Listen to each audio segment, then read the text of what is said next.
Bueno, bienvenidos a otro episodio de este super podcast. Hoy me siento demasiado feliz porque este episodio quería hacerlo hace mucho. El día de hoy vamos a hablar acerca de depresión y ansiedad y quise traer a mi psicóloga personal, Gabriela Aguirre, que es alguien que amo y adoro y que me ayuda en muchísimos procesos. Gabriela lleva 16 años como psicóloga clínica y también es máster en programación neurolingüística. Gaby, gracias de verdad por estar acá, que tú sabes que añorábamos este espacio, que muchísimas personas quieran aprender, que también quieran ayudarse ellos mismos. Gracias por estar acá. No, yo feliz, Manuela, de estar aquí contigo compartiendo, sí, lo que tú dices, este tema que definitivamente a todos nos interesa. Total. Gaby, ¿qué es la depresión y la ansiedad? Bueno, hablar de depresión y ansiedad es hablar de miedo. Tenemos miedo a perder, tenemos miedo a que nos despidan de un trabajo, tenemos miedo a perder la pareja, tenemos miedo a fracasar. Entonces, el miedo siempre va a estar acompañando la depresión y la ansiedad. El miedo tiene una función biológica de protección, por tanto es normal sentirlo. Pero cuando el miedo se vuelve excesivo, ya empieza a hacernos daño. Es normal sentir miedo, por ejemplo, si yo dejo una veladora encendida en la casa y estoy en un centro comercial y me acuerdo y pues salgo corriendo a apagarla. ¿Por qué? Porque justamente como es protector, pues necesito ir y claro, necesito ir y hacer algo para prevenir un accidente. Es normal que yo experimente miedo porque tengo una enfermedad y necesito hacerme un examen y ante los resultados yo pueda experimentar miedo. Pero también es cierto que a veces el miedo surge de la nada, o sea, no es un miedo que tenga una función, lo que nosotros llamamos un miedo irracional. Y cuando ya es un miedo irracional ya termina haciéndole daño a la persona. Y en ese sentido, entonces, lo que necesitamos nosotros es cuestionarnos, no cuando el miedo es adaptativo, sino cuando el miedo está surgiendo de la nada. De la nada, por ejemplo, es que yo estoy bien con mi pareja y de repente empiezo a sentir miedo porque me va a dejar. Eso es un miedo irracional. O yo estoy bien, estoy aliviada y de repente me levanto diciendo, yo creo que tengo una enfermedad y empiezo a experimentar miedo. Entonces, detrás, como digo, detrás de la ansiedad y detrás de la depresión, ya puedes ver, hay un miedo oculto. Ahora, hablar de la depresión, toca hablar de la tristeza, porque una tristeza mal gestionada deriva en una depresión. No hay una persona que levante y se acostó feliz, se sentía realizada y se levantó deprimida. No, o sea, tiene que ser que venía con una tristeza que no había podido gestionar, porque la tristeza también tiene un sentido biológico de protección. Claro. Y por ser una emoción básica, es normal que la sintamos, hasta los animales sienten tristeza. ¿Cuál es el problema? Que si no la gestionamos adecuadamente, pues entonces luego nos va a provocar justamente que caigamos en un cuadro depresivo. Es normal sentir tristeza porque yo terminé con una pareja. Es normal sentir tristeza porque mi mamá se murió, o es normal sentir tristeza porque mi mejor amiga se fue fuera del país a vivir a otro lugar. O sea, son situaciones normales de la vida que ameritan sentir tristeza, pero nosotros lamentablemente no estamos gestionando esa tristeza, nos anclamos en la tristeza, nos resistimos como a pasar la página y por lo tanto entonces luego caemos justamente en una depresión.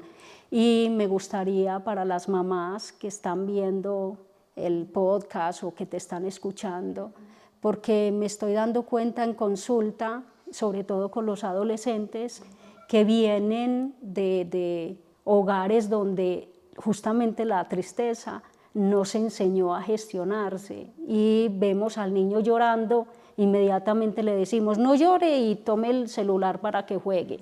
no llore y le doy tal cosa, ya que le estamos enseñando entonces nosotros a los niños que es malo llorar, que es malo sentir tristeza, y todo lo contrario, justamente lo que se necesita, hablando en términos de promoción de la salud mental, es enseñarle a los niños desde pequeños, cariño, está bien que llores, está bien que sientas tristeza, es que es normal en la vida del ser humano. Lo que no es normal es que nosotros la reprimamos, la escondamos, nos anclemos en ella, porque después nos va a traer serios problemas. Entonces, como te decía, si detrás de la depresión y la ansiedad hay miedo, detrás de la depresión también hay una tristeza. Entonces decimos que depresión es una vivencia interior de una tristeza completamente arraigada ante una pérdida no elaborada, ante la sensación de frustración porque yo no he logrado algo en mi vida o porque yo no tengo algo en mi vida, ante la incapacidad de aceptar la vida que tengo. Entonces, si yo terminé una relación de pareja, es normal que yo sienta tristeza y es normal que yo elabore un duelo, por supuesto que sí, pero pueden pasar los meses y pasan los años y eso es lo que nosotros decimos, se ancló esa tristeza, ¿ves? Y después entonces aparece la depresión y no es lo mismo tratar una tristeza que tratar una depresión por todo lo que ella significa, ¿cierto? O lo mismo, sobre todo los adolescentes, Manuela, ahora que están experimentando mucha frustración porque por las redes sociales, entonces yo quiero ser como, Claro, como total, esta chica, se yo quiero comparan. tener esto, exactamente, y eso, esa frustración mal gestionada genera una tristeza, y una tristeza que si nos resistimos a elaborarla, entonces nos va a llevar a la depresión, o lo mismo aceptar mi vida. Y aceptar mi vida no quiero decir con eso que caigamos en la resignación y en el conformismo, Claro. sino es una pelea interna frente al cuerpo que tengo, frente a la historia de vida que tengo. Incluso hay personas que refieren, no me gusta la vida que tengo en relación a mi papá, a mi mamá, ¿por qué me tocó este papá? ¿Por qué me tocó esta mamá? Entonces, sí, se puede sentir tristeza, pero vuelvo y te digo, pero es una tristeza que deriva en una depresión y que ya en un cuadro clínico, pues entonces ya incluso muchas personas terminan consultando a psiquiatría y medicándose, que eso es muy lamentable. ¿Y qué puede hacer una persona cuando tiene esa tristeza para gestionarla bien y no llegar a caer en la depresión? Manuela, mira, la gestión de la tristeza, e inclusive creo que con otras emociones, el punto de partida es la autoindagación. Okay. Hacerse preguntas profundas, preguntas de valor, sin forzar la respuesta. O sea, porque cuando nosotros forzamos la respuesta obviamente va a ser muy racional, ¿no? Muy técnica. Y la idea es que nos conectemos con nuestro ser interior. Preguntas que nos lleven justamente a comprender lo que estoy viviendo en el momento presente, como por decir algo, ¿para qué estoy viviendo yo esta situación? ¿Qué es lo que verdaderamente me tiene triste? O ¿qué es lo que tengo que aprender? Exactamente, ¿cuál es el aprendizaje acá con esta situación? ¿Cuál es el ambiente emocional que estoy viviendo que me detonó justamente esta emoción? Y digo emoción porque la podemos aplicar para cualquier emoción, ya sea el miedo, la depresión, la tristeza, la ansiedad. Ese es el punto de partida, porque si bien es cierto que el ejercicio ayuda, practicar, por ejemplo, yoga, salir a caminar, por supuesto que ayuda, pero de lo que se trata, por lo menos en el ámbito de la psicología clínica, es que nosotros indaguemos y encontremos el porqué y el para la qué. raíz, no claro, maquillarlo con otras cosas, sino realmente aprender y llegar ahí como, claro, esto era lo que yo tenía que aprender. Así es, porque una emoción reprimida es muy peligrosa. Con el tiempo vuelve y aparece. Totalmente. Gaby, ¿y cómo se clasifica la depresión? Mira, podemos decir que hay depresión consciente. Consciente quiere decir que la persona sabe qué es lo que la tiene deprimida, ¿ves? está muy clara la causa. En ese sentido, es muy fácil, bueno, uno diría que fácil, ¿no? Fácil, no tan simple, pero sí es fácil sanarla. Justamente con la autoindagación, el hecho de que yo comprenda que ya no soy una niña y que por lo tanto pues necesito soltar, esa palabra es muy importante, soltar, dejar ir, o sea, eso me hace sentir libre justamente de qué, de la emoción, entonces... Como un ejemplo de, no sé, estoy en un trabajo que sé que ya no quiero estar y que ya no debo estar, o estoy en una relación que me hace infeliz y ya no amo a mi pareja, ya no quiero estar acá, pero sigo ahí y empiezo a vivir un proceso de depresión. Claro, porque no puedes tomar la decisión, porque entras en incoherencia. Entonces, ya se nos dice que nosotros tenemos dos cerebros, y la cabeza te dice deja esta relación, o al contrario, no la dejes, pero no escuchas el otro cerebro que está en el estómago. Entonces la idea es entrar en coherencia frente a lo que estoy viviendo y frente a la decisión que debo tomar. Entonces, cuando yo sé qué es lo que me está provocando justamente ese estado de tristeza o ese estado de depresión, pues es fácil tomar la decisión, ¿cierto? Pues digo fácil, como por decirlo fácil, porque no, ya sabemos que no es tan, no es tan fácil. De acuerdo. La otra sería una depresión inconsciente. Una depresión inconsciente es que si definitivamente tú no sabes qué es lo que te está provocando ese estado depresivo. En ese sentido, es muy recomendable consultar a un profesional, ya sea de la salud física o de la salud mental, un profesional. ¿Por qué?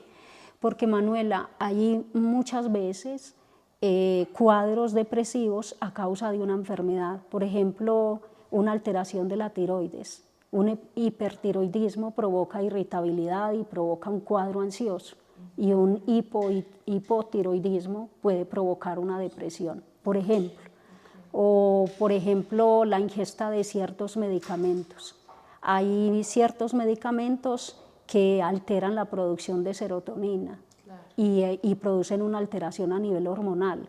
Entonces también pueden provocar un cuadro depresivo. Por eso, cuando una persona, después de haber hecho una evaluación pues muy consciente, ¿cierto? Porque a mí me llegan pacientes que me dicen, yo me siento deprimido, pero todo en mi vida anda muy bien. Y cuando empezamos a indagar ya se da cuenta que no era verdad, ¿cierto? Después de haber hecho un ejercicio juicioso de autoindagación, como y quizás que primero ir acompañándose. donde el psicólogo, y si realmente no hay un motivo de por qué esta persona se está sintiendo así, ahí mirar en la parte médica. En la parte médica, porque sí, hay condiciones médicas que pueden provocar una depresión o como te digo, la ingesta de medicamentos. Y hay otra depresión que nosotros llamamos no justificada. No justificada es porque es muy exagerada. Digamos que una persona empezó una relación y a los 2 meses terminó esa relación y ya tiene ideación suicida y entra en una depresión profunda. Eso no está justificado. Es demasiado exagerada, ¿no? Y en ese sentido es muy importante indagar sobre engramas o experiencias pasadas de rupturas, por ejemplo, que no se elaboraron bien. De ahí la importancia de gestionar la emoción, lo que decíamos ahorita. Está bien salir a caminar, está bien hacer ejercicio, pero la emoción hay que gestionarla, no la podemos reprimir, no la podemos camuflar, porque luego entonces eso se queda ahí, entre comillas, calmado o guardado, pero en cualquier momento va a detonar y detona peor y hace muchísimo más daño. Entonces, cuando nosotros vemos esos comportamientos tan exagerados, podemos dudar, puede ser un engrama, una situación pasada. ¿Qué es un engrama? Un engrama es justamente eso, es una situación del pasado, una situación que se haya vivido en el pasado, que es como si se reviviera un trauma, en el momento. Por decirlo en otras palabras. Y que realmente lo que se revive es la emoción. Por ejemplo, a mí, que es una historia pues real, hace muchísimos años me atracaron. Cuando la persona se me arrimó para atracarme, me preguntó qué hora era. Y mientras yo le decía qué hora era, pues me quitó el bolso. Y después, cuando alguien me preguntaba qué hora tenía, yo empezaba a asustarme porque sentía miedo, porque revivía, eso es un engrama, es revivir esa situación. Entonces, por ejemplo, frente a una pérdida, si tú no gestionas una pérdida como se debe gestionar, acompañándote de un profesional que te ayude a elaborar ese duelo, ante una nueva pérdida, lo que tú no pudiste expresar en esta pérdida, lo vas a expresar acá, pero es como si se expresara el doble. Y por eso es que nosotros hablamos de una depresión exagerada. O sea, es que no hay razón de ser porque llevas 2 meses con esta persona y ya quieres suicidarte, pero realmente no es por esta pérdida o esta ruptura, sino por otras anteriores que fueron reprimidas. Gaby, y ahora que estamos en un mundo que todos queremos todo rápido, queremos respuestas rápidas, queremos sanarnos en una hora o con una pregunta, ¿tú qué tienes para decir acerca de eso? Sí, eso es cierto y permanentemente me pasa que las personas consultan y quieren que en una sesión uno les resuelva la vida. Manuela, mira, la historia de vida pesa mucho, muchísimo. No determina, porque si determinara, yo en lo personal no haría psicoterapia porque pues ya estoy determinada, pero sí influencia muchísimo. Así que nosotros en casa desde niños estamos aprendiendo, en un aprendizaje por observación, como lo decía Albert Bandura. Aprendemos las reacciones de mamá y aprendemos las reacciones de papá. Con esto no quiero decir que hay que culpar a papá y a mamá, por supuesto que no, pero sí somos responsables cuando estamos criando los hijos, porque los hijos están aprendiendo, aunque yo no tenga la intención de que mi hijo aprenda esta reacción emocional, mi hijo la está aprendiendo porque simplemente me está copiando. Entonces, yo en lo personal, en psicoterapia, siempre trabajo la historia de la persona, porque lo que está viviendo la persona en el momento presente está dando cuenta de una historia y esa depresión que está viviendo en ese momento en particular es justamente el derivado de muchas cosas que esa persona no ha podido gestionar. O sea, es que la depresión es un cuadro muy complejo, no es solamente me sentí triste y ya, viene acompañada de muchas otras cosas. Mira, si bien es cierto que los papás no tienen que ser perfectos, hay que quitarles la etiqueta de papá y mamá y verlos como 2 seres humanos que también tienen emociones, que también se enojan, que también se entristecen.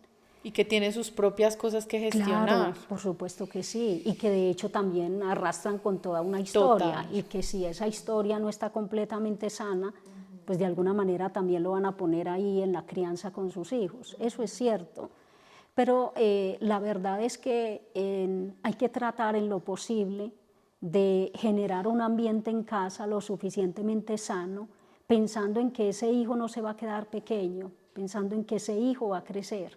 Entonces no es solamente con el ejemplo que están dando papá y mamá frente a las reacciones que están teniendo ellos, sino además lo que está pasando con el niño pequeño, que si mamá y papá acompañan a que ese hijo gestione esa emoción de manera sana, y si en caso de que ellos no lo puedan hacer, llevarlo para que un profesional lo acompañe, pues entonces eso nos va a evitar que cuando nosotros seamos adultos, pues no tengamos justamente que, o si acaso de volver donde el psicólogo, pues no tengamos los problemas que se derivan tan fuertes, como por ejemplo lo peor que puede pasar en la depresión es un intento suicida o incluso caer en un suicidio, ¿cierto? Entonces, ¿cuántas cosas nos podríamos evitar si en casa pudiéramos aprender a gestionar las emociones y poder hablar de ellas? Porque prácticamente la gestión es aprender a hablar de las emociones y permitírmelas también.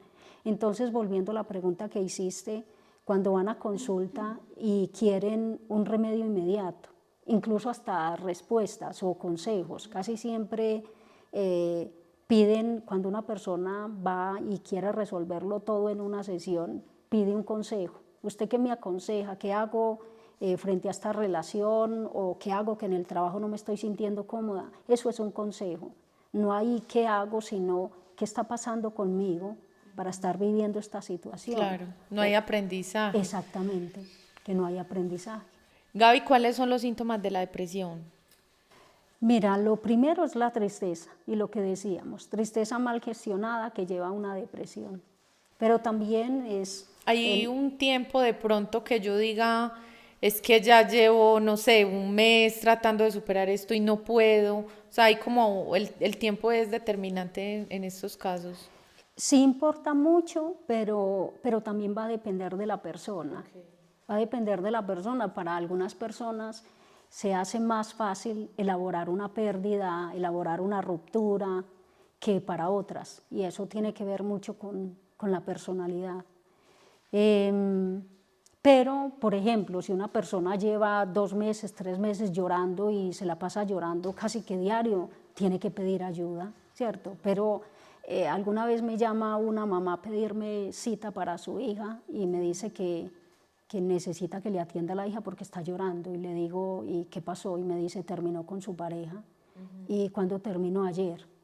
Pues déjela llorar, ¿cierto? O sea, eso es gestionar. Siente la tristeza y llora. Entonces, tristeza, efectivamente, pues en una depresión va a haber tristeza. También un estado de ánimo bajo, una sensación de no quiero hacer nada, no me quiero levantar, no me quiero bañar. Nada. Sí, porque es una pérdida de sentido de la vida. O sea, yo en lo personal pienso que la depresión es un miedo a la vida, es no querer vivir.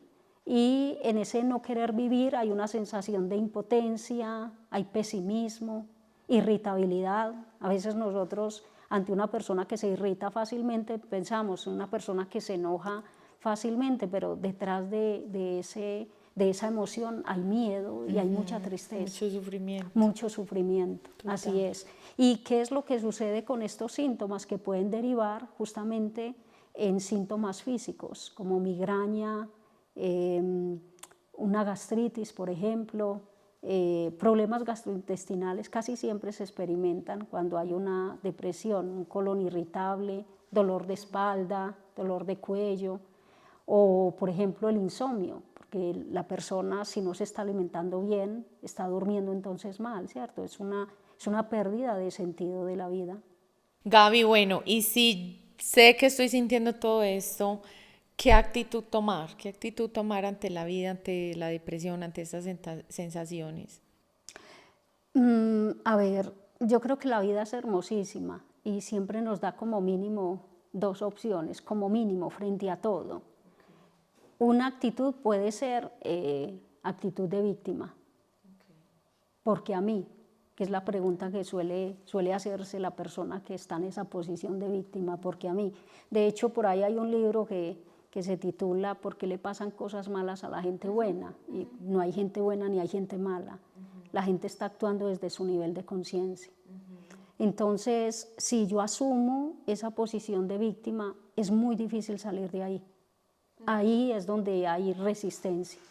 Me cuesta pasar la página, me cuesta empezar de cero, me cuesta hacer cambios, y lo peor de todo es que eso deriva en odio y resentimiento y en culpa. Estoy culpando a los demás y no es fácil salir de ahí cuando tú te pones en una posición de víctima. De hecho, ni siquiera buscas ayuda, porque tú estás pensando que los del problema son los demás, ¿cierto? O sea, los culpables son los otros, conmigo no está pasando nada.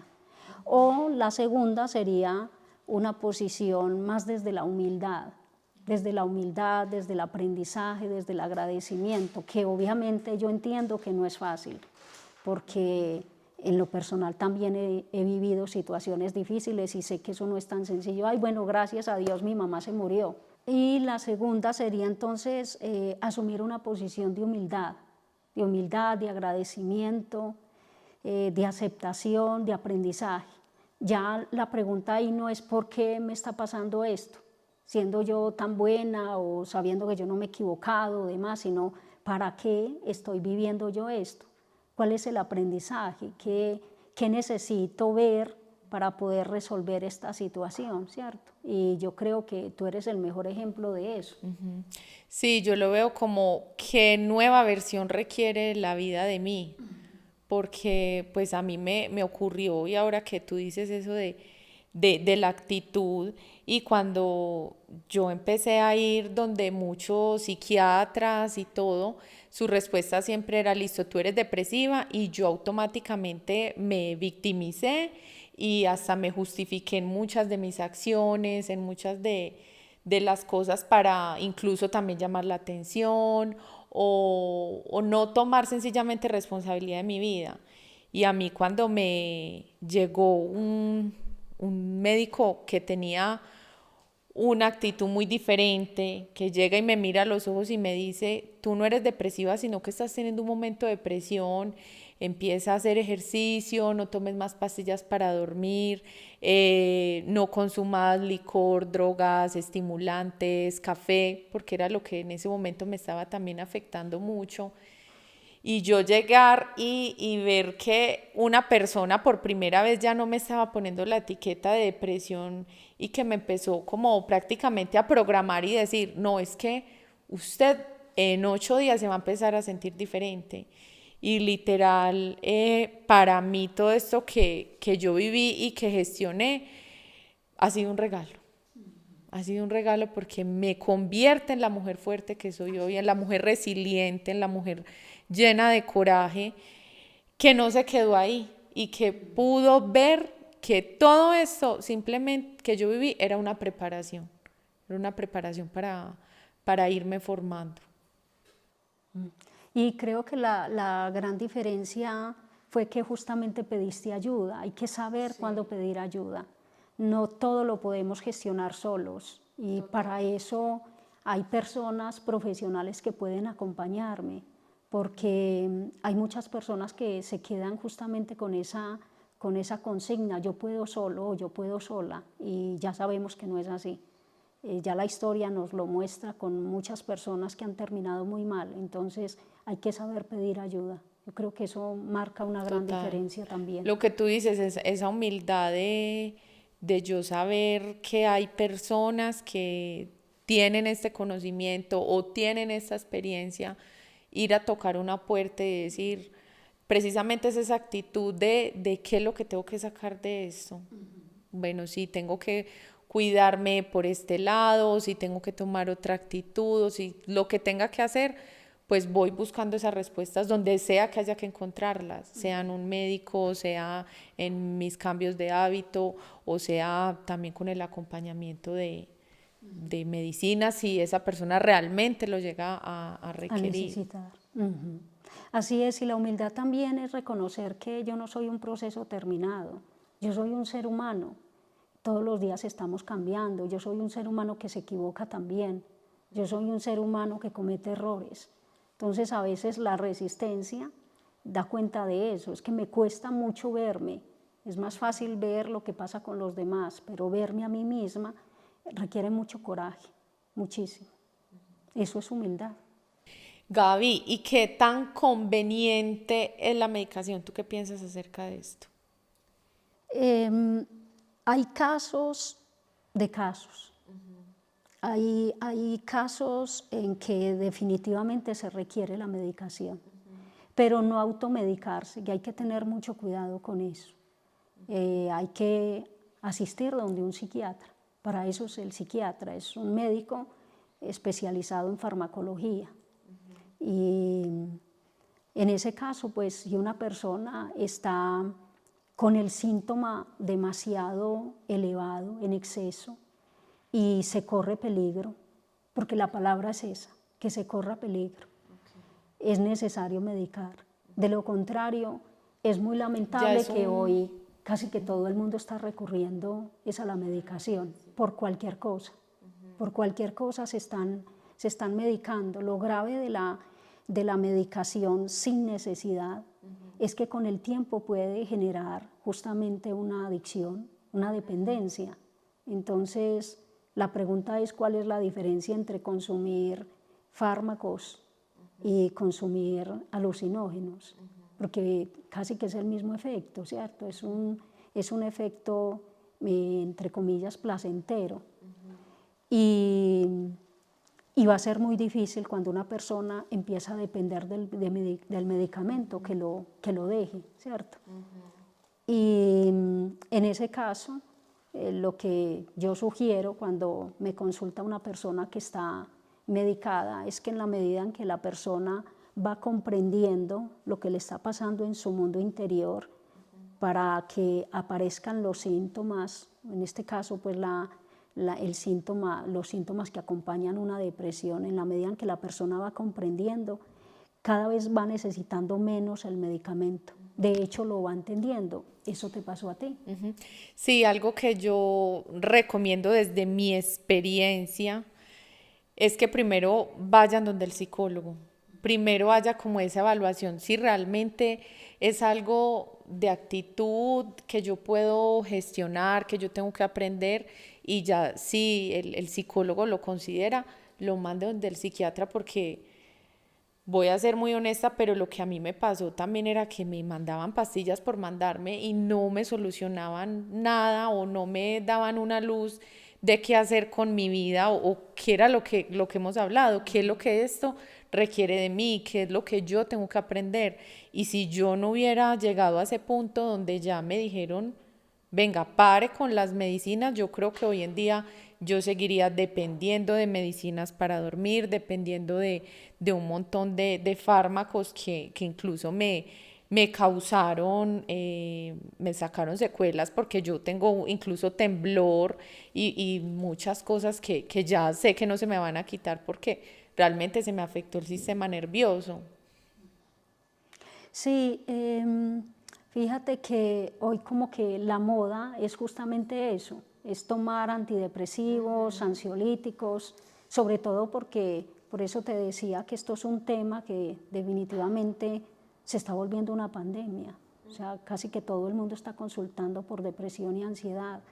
Entonces, como la búsqueda es un alivio inmediato, entonces se toma la pastilla y yo a los 15 días ya me estoy empezando a sentir muy bien, muy feliz, se supone, ¿cierto? Y lo que estábamos diciendo, hay que tener cuidado porque entonces yo no sé lo que me está provocando esta depresión, no lo puedo entender. Bien, como no lo entiendo, yo consumo la pastilla. Como una borrachera. Eso, claro, como olvidar y me algo del calma, momento. entre comillas, me calma el síntoma, y que finalmente el síntoma no es nuestro enemigo. O sea, el síntoma justamente es nuestro amigo. Con está un ahí, mensaje. claro, con un propósito.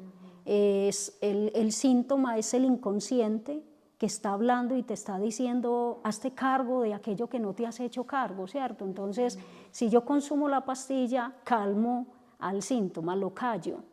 Y justamente eso es lo que queremos prevenir, que no callemos los síntomas, que todo lo contrario, y hagamos frente al síntoma, casi que preguntándole para qué estás en mi vida, qué necesito ver para poder resolverlo, realmente resolverlo, y no esconderlo, enmascararlo, y después cada vez es peor. Entonces, si hoy un adolescente porque terminó con el novio y está sintiendo mucha tristeza, ya le mandan un antidepresivo, entonces imagínate, desde ya ella no sabe gestionar esa pérdida. Y pues en el futuro nadie le garantiza que se va a conseguir una nueva pareja y se va a quedar toda la vida No, y con que él. no va a volver a pasar retos. Exactamente. Y entonces mira lo que le estamos Debilidad. comunicando. Ante cualquier cosa, callemos, y callemos con la pastilla, callemos, no llore y yo le doy el celular, no llore y hacemos un viaje, no llore y le doy esos zapatos que quiere. Y lo mismo, no llore y tome la pastilla, ¿cierto? No estamos haciendo definitivamente lo correcto y es muy lamentable. Entonces ya la figura del psicólogo está quedando en un segundo plano. ¿Para qué voy a ir donde el psicólogo si yo con la pastilla me calmo y me voy a sentir muy bien? Gaby, hay ciertas personas, según su personalidad, que puedan tender más a la depresión. Sí, Manuela. Las características de personalidad tienen mucho que ver. Por eso, esa pregunta me parece muy importante porque Hay mucho sobre la depresión, mucho sobre la ansiedad, en fin. Y las personas cuando nos ponemos a leer sobre la información pensamos que eso que está escrito ahí o dicho tiene que ver con todas las personas, o sea, generalizamos, y no es así. O sea, cada persona es un mundo distinto. Entonces hay características de personalidad, digamos, más susceptibles a hacer una depresión o a hacer una ansiedad. Yo quiero ahí también hacer como algo y es que, por ejemplo, lo hablo mucho con mis personas allegadas, la disciplina, tener ciertos hábitos, pero como que en qué punto la persona también se maltrata, por ejemplo, de que, no sé, madrugo todos los días y si no madrugué un día, entonces ya, o sea, el acabose, ya me castigo, me siento mal. Y eso es algo que yo he querido también como explicarle a las personas para que precisamente sí se exijan, sí tengan una disciplina, tengan una vida llena de hábitos positivos, pero que nunca vayan a caer en ese autocastigo que yo sé que no lleva para nada a la felicidad. Claro que es un exceso. Hay una frase del Tao que me gusta muchísimo y dice, la persona sabia es la persona más flexible. Pero esa flexibilidad no es solo con los demás, empieza por mí. Entonces, justamente de lo que decíamos, lo que estábamos hablando, cuando una persona no se permite, porque eso es darse el permiso, no se permite justamente a equivocarse, no se permite, por ejemplo, estar un día en la cama haciendo pereza, no se permite dejar de ir al gimnasio un día o 2 días y no pasa nada, estamos en un exceso. Y es un exceso muy dañino, porque justamente se derivan unas emociones que decimos dañino porque van a dañar a la persona. Hablando de permitirse quedarse en la cama un día, hay personas que me han consultado y me dicen es que estoy muy perezosa. Y no, tú puedes estar en cama descansando, relajada. O sea, es como si existiera una máxima de tú tienes que estar haciendo, produciendo, haz. Y cuando yo estoy en la casa haciendo pereza, no lo soporto. Incluso me puede dar ansiedad porque no puedo estar en la casa supuestamente sin ser productiva. Entonces, fíjate, todo lo que puede ir haciendo o marcando la diferencia de una persona a la otra. También una persona que no tiene, digamos, control de las emociones. Entonces hay personas muy susceptibles ante la crítica. Y, no me gustan tus botas y ya me deprimo por eso. Y es que no tiene que gustarle mis botas, claro. ¿Cierto? A mí me gustan, pero está bien que a ti no te gusten.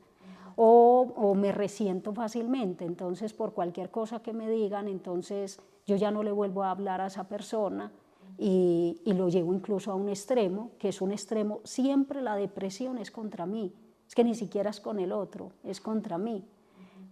También, por ejemplo, lo he visto en personas que tienen mucha necesidad de aprobación.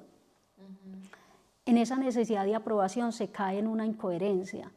Así que yo te digo sí queriendo decir no, o te digo no queriendo decir sí, ¿cierto? Total. Y entonces internamente hay un reclamo, porque si tú me invitas a salir y a rumbear y yo no quiero salir, pero salgo porque eres mi amiga, yo no lo quiero hacer y es como si mi ser me pidiera, exactamente, mi ser me pide coherencia. Y hay luego, un malestar interno. Me quedo con un malestar. Y es un malestar que puede derivar en una depresión. Es que por eso yo digo, la depresión es muy compleja. Hay demasiadas cosas para que una persona empiece a sentirse depresiva, con un estado de ánimo bajo o irritable, con esa sensación de yo no quiero la vida. Eso no es solamente por un acontecimiento, eso es la suma de muchísimas cosas. La culpa, por ejemplo, hay personas que no saben gestionar la culpa, entonces me culpo por algo que hice hace un mes o el año pasado, porque depresión habla mucho de pasado. Hombre, déjalo pasar, tú eres un ser humano y te equivocas. ¿Quién dijo que tienes que ser perfecta? Así que abraza esa experiencia de vida, abraza el aprendizaje y sigue adelante y conviértete justamente en un ejemplo a seguir, pero nos quedamos taladrándonos con pensamientos obsesivos de por qué hice eso, por qué dije eso, por qué permití eso, sobre todo, por ejemplo, en relaciones de pareja. Hay personas que se lamentan muchísimo, pero yo por qué le permití tanto, pero por qué no tomé la decisión a tiempo, déjalo pasar, acepta y suelta, ¿ves? Entonces también ese tema incluso de la culpa, no solamente conmigo, sino el tema de estar culpando a los demás. Entonces hay personas más tendientes a culpar, eso se llama un locus de control externo, entonces estar más pendiente de la afuera que de la adentro. Entonces lo que digan los demás de mí, lo que piensen los demás de mí, de alguna manera eso me molesta, me provoca mucho malestar, me descompensa, que para otras personas no es así, ¿ves? Entonces sí, por supuesto que esas características de personalidad sí tienen mucha importancia en el tema de las emociones, muchísima, por supuesto, porque finalmente es que esa soy yo. Y la personalidad, que dicho sea de paso, la personalidad se va desarrollando desde que somos pequeños. O sea, yo no resulté siendo yo aquí en este momento. Esto es la suma de muchos procesos en mi vida, de muchas experiencias vividas, de muchos aprendizajes. Y la personalidad es dinámica. Dinámica quiere decir que estamos cambiando permanentemente. Si bien es cierto que no podemos esperar cambios de inmediato, pero sí, afortunadamente la personalidad cambia. Por eso hacemos psicoterapia, porque la personalidad está cambiando. Entonces, en la medida en que nosotros con la autoindagación vayamos observando las características de personalidad mías, lo que está pasando conmigo, con el otro están pasando cosas, claro que sí, pero a mí no me corresponde pensar al otro, suficiente con que me piense yo. Si yo me pienso, yo puedo encontrar cosas de mí que efectivamente a mí en lo particular me están dañando. Yo no puedo pensar en el otro, ¿por qué el otro me dejó? A mí no me corresponde pensar por qué el otro me dejó. O analizar o hacerle la carta astral al otro para Sí, empezar a decir sí, sí. que es que él es así por esto, lo otro, y nos desviamos realmente de Ajá. nosotros. Asumir la responsabilidad de mi vida. Me corresponde es asumir la responsabilidad de mi vida. Sí, en esta relación los dos compartimos responsabilidades, pero yo debo soltar al otro y dedicarme a entender qué pasó conmigo para que esta situación se hubiera presentado. Gaby, hoy todo el mundo dice que tiene ansiedad. ¿Qué pasa con esto?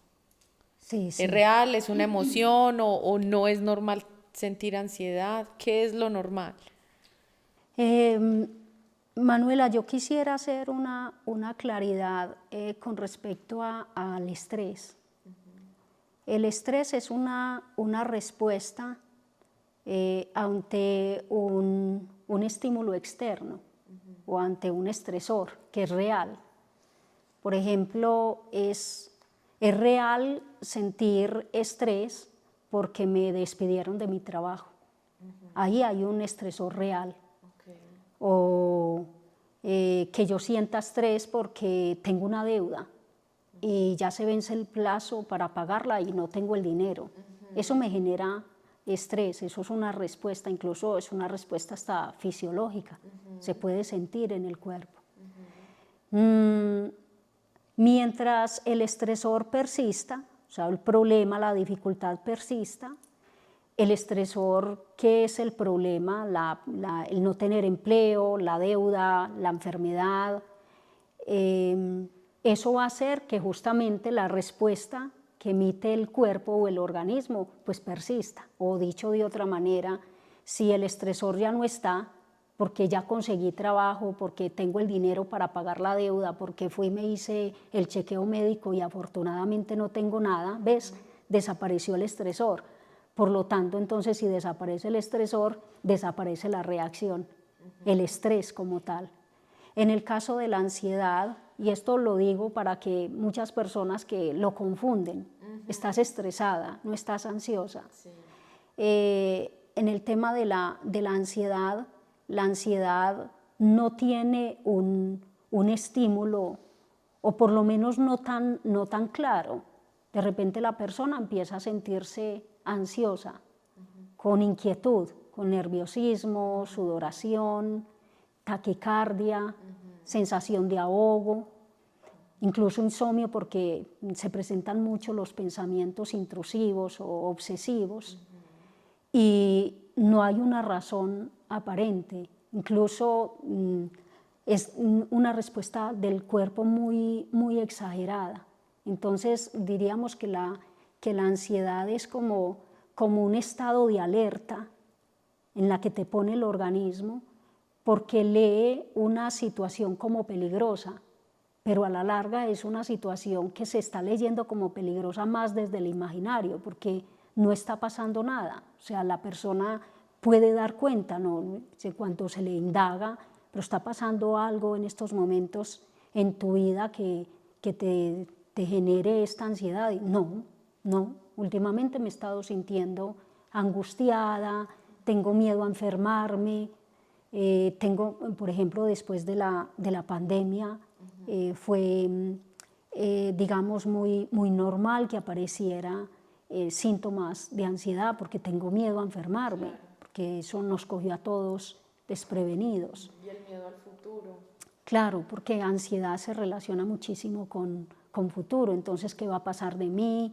Digamos, cuando hablamos de no normal es que se reúnan en la junta directiva y yo esté en mi oficina con miedo a que me van a despedir, pero si no ha pasado absolutamente nada y yo empiezo, por eso te decía al principio que ansiedad y depresión es miedo, porque yo empiezo, es justamente el miedo lo que me dispara esos síntomas y empiezo obviamente a angustiarme porque yo no puedo resolver eso, porque finalmente yo no tengo el control de la situación. Eso finalmente es ansiedad y me parece muy, muy oportuno para que la gente considere la diferencia entre lo que es el estrés, porque el estrés finalmente como la tristeza y como el miedo son emociones básicas, o sea, hacen parte del equipaje emocional y están ahí por una razón.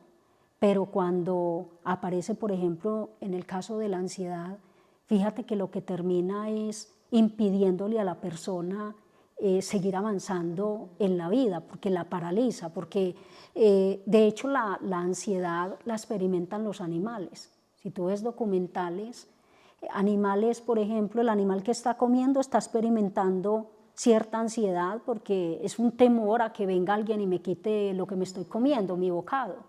Pero también el que está mirando a aquel que está comiendo y quiere atacarlo también está sintiendo ansiedad. Entonces, una ansiedad, digamos, en unos niveles bajos, nos puede llevar a ser incluso muy productivos, porque tú tienes cierta como una energía, llamémoslo energía, para llamémoslo ansiedad, movernos. para moverme, ¿sí? Sí, Para no total. quedarme quieta.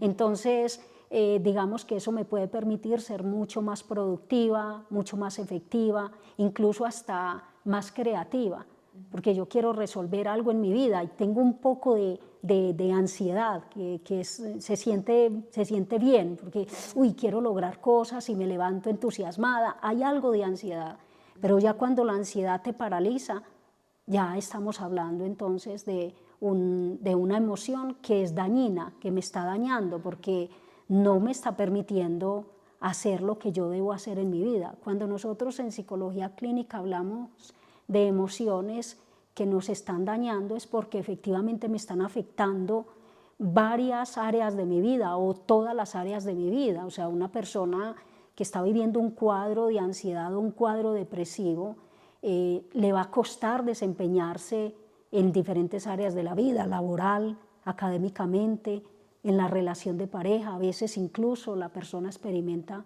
cuando está viviendo un cuadro de ansiedad, dificultades para tener intimidad con su pareja, se le ve afectada la relación sexual con su pareja, por ejemplo. Entonces ahí es donde nosotros decimos, por favor consulta, porque esta emoción que estás experimentando ya te está afectando clínicamente. Ahí es cuando hablamos de un concepto clínico. ¿Cómo podemos gestionar la ansiedad? Pues pienso que de la misma manera, o estoy convencida más que pensar, de la misma manera como hablábamos de la depresión, es indagar. Necesito entrar en contacto conmigo, necesito entender cuál es mi verdadero miedo. O sea, yo tengo miedo, pero ¿miedo a qué? ¿Cierto? ¿Qué enmascara este síntoma? ¿Cierto? Este síntoma de ansiedad, ¿qué encubre? Y finalmente, si yo me quedo quieta, porque eso también es, la intención es quédate quieta, porque la reacción biológica, que es muy, muy primaria, es o ataco o estoy en una situación de huida, pero me inmovilizo. Si yo me inmovilizo, me toca preguntarme, ¿para qué estoy haciendo yo eso? ¿Para qué estoy asumiendo yo esa actitud de no hacer, de no actuar? Y finalmente, lo que yo recomiendo con cualquier emoción que sienta que desborda, acompáñate de una persona que te ayude con tu historia particular de vida a entender qué hay detrás de, porque si de la misma manera una persona no se levanta triste, deprimida, cuando se acostó feliz y dichosa, pues de la misma manera una persona no se levanta de la noche a la mañana. Habrá gente que diga, sí, yo me acosté muy bien y me levanté ansiosa y angustiada. No, es que es un cúmulo de muchas cosas, ¿sí me entiendes? Como la goterita. Y cuando menos piensa, pues esto se va a reventar, va a detonar. Y por eso acompañarse de una persona es ayudarte a entender qué venías viviendo, qué viene pasando en tu vida, en tu historia, que finalmente apareció el síntoma. Y al igual que la depresión, también hay algunas personalidades que tiendan más a la ansiedad. Sí, que incluso creo que se repite. Okay. Una persona con mucha necesidad de control. Hablamos de una persona con mucha rigidez mental. Las cosas tienen que ser así y no de esta manera. Entonces, es muy común que, por ejemplo, en equipos de trabajo, la persona que se resiste y que no es flexible al cambio experimente niveles de ansiedad muy altos, porque yo quiero que esto se haga de esta manera y no, somos un equipo de trabajo, escucha la opinión de los otros y recibe también sugerencias, ¿cierto? Pero hay personas que se cuadriculan mucho, se meten como en una caja negra y no salen de ahí. Son personas que tienden a experimentar niveles de ansiedad muy altos. Claro. Lo mismo también al ver que no pueden controlar, porque no sueltan el control de absolutamente nada. Exactamente. Esa es una de las personalidades, digamos, o características de personalidad que más influyen para que se viva un cuadro de ansiedad, pero también lo que decíamos con respecto a la depresión, el perfeccionismo, y aquí sí que se ve, porque son personas muy duras consigo mismas y obviamente con los demás. Entonces, por ejemplo, una mamá con un nivel de autoexigencia muy alto lo va a hacer con sus hijos. Entonces, si el hijo le fue mal en el colegio, eso le va a disparar la ansiedad. Si el hijo hizo un daño en la casa, le va a disparar la ansiedad, porque es como las cosas se me salen de control y las cosas no son como yo las quiero, tan perfectas según lo que para mí significa perfección, y entonces eso justamente le va a generar ansiedad. Incluso una cosa tan sencilla como que tú estás bien vestida y se te derramó algo en el vestido, eso te puede ocasionar ansiedad, justamente por tu estructura de personalidad, lo que para otro puede ser una cosa sencilla. Bueno, sí, me regué. Ya, o me pongo una cosa encima y ya está. Sí, efectivamente, las características de personalidad sí juegan un papel muy importante en la vivencia de un cuadro de ansiedad, en este caso.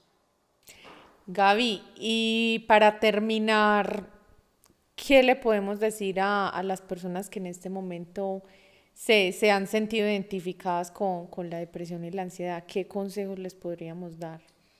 Pues mira, más que consejos, yo diría que una recomendación. Yo siempre insisto en consulta cuando las personas llegan sobre todo con ansiedad, como quíteme esto, o sea, ¿qué es esto tan horrible que estoy sintiendo? Y por eso es que también los comprendo, terminan yendo al psiquiatra para que me medique, o sea, yo no soporto esta sensación, ¿cierto? Entonces, lo primero es acepta que el síntoma no es tu enemigo. Eso ayuda muchísimo, o sea, esto que estoy sintiendo, esto que estoy experimentando, no es para hacerme daño, viene a ayudarme. Hay una intención detrás de este síntoma, es un mensajero, que lo veamos como un mensajero. Lo segundo es que el tema de aprender a adaptarme a los cambios. Las cosas no tienen que ser como yo las quiero, porque estoy en una sociedad o estoy en un sistema familiar. La vida no es estática. Exactamente, entonces ayuda muchísimo cuando nosotros podemos detenernos y decir, espera un momento, esto también puede ser de otra manera, o esta persona también puede tener razón. O, por ejemplo, estoy en una relación de pareja, la relación de pareja se acabó porque ya no va más, porque, hombre, nos estamos haciendo daño, ¿para qué me resisto? Terminó el aprendizaje. Ya vino esta persona, me enseñó lo que tenía que enseñarme. No te resistas a aceptar esa ruptura, que incluso con el tiempo nos damos cuenta que esas cosas que sucedieron, que en ese momento juzgábamos como lo peor que me había podido suceder, fue lo mejor que me había podido suceder. Hay personas que las han despedido del trabajo y me han dicho después, yo hoy agradezco que me hubieran despedido, porque hoy tengo mi emprendimiento, o porque hoy estoy trabajando en una empresa mejor, o incluso con una pareja. Agradezco que esa pareja se hubiera ido de mi vida, porque si no, no hubiera conocido la que tengo en estos momentos, ¿sí me entiendes? Entonces, sí, yo creo que esa palabra que dijiste ahí es muy clave, resistencia.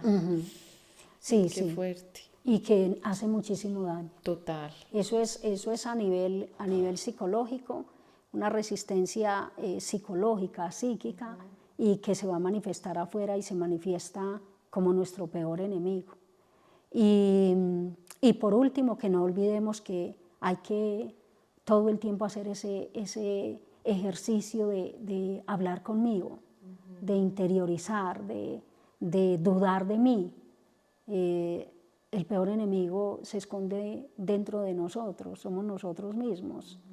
Así que cuando hacemos ese ejercicio de autoindagarnos, de preguntarnos cuáles son las mentiras que me digo frente a esta situación, cuál es el ambiente emocional que estoy viviendo que me está detonando esta emoción, qué me resisto a ver, qué no quiero ver, qué es lo que verdaderamente me duele. Entonces a veces romper con la pareja no me duele que la pareja se hubiera ido, sino que es que me ayudaba económicamente. Entonces ya ves que es que cuando ya me hablo con la verdad, empiezo a encontrar muchas cosas que me van a permitir justamente sanar de verdad, porque bueno, está bien que tengas temor porque esa persona te ayudaba económicamente, pero ahora estás teniendo entonces la oportunidad de desarrollarte personal y profesionalmente para que logres cosas y no estés supeditada a un hombre y no vivas entonces y no repitas la experiencia y no quedes con esa sensación de fracaso, por ejemplo, en ese caso en particular, ¿cierto? O sea,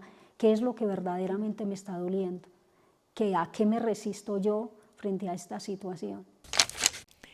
Bueno, hemos llegado al final de nuestro podcast, Gaby. De verdad que gracias infinita por este espacio, por entregar todo tu conocimiento, tu experiencia de vida a tantas personas que de verdad están ahí queriendo recibir esta información, buscando una luz, buscando una guía, y que de seguro hoy, después de haberte escuchado, van a tener luces para seguir su camino. Muchísimas gracias. A ti también, muchísimas gracias. Gracias. ¿Listo?